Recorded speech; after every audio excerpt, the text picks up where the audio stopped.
Hey everyone, today I'm going to be reviewing the Huda Beauty Power Bullet lipsticks. This is the matte formula. I've already reviewed the limited edition like metallic glittery formula. That is my favorite. So I wanted to try these out. These are expensive for the amount of product you get, but the formula is amazing.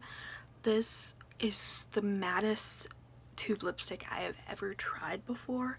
It is so beautiful. I have the shade Interview, which is a peachy nude. This shade is my favorite nude.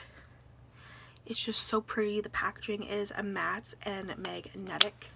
It's a very like luxurious packaging, and the formula itself is great. Yes, you don't get much product for the price, but this lipstick is amazing. I haven't found any dupes for the formula. I'm sure that you can find peachy nudes anywhere, but this formula is amazing. It's matte and it stays. You can drink, you can do whatever, it stays very well.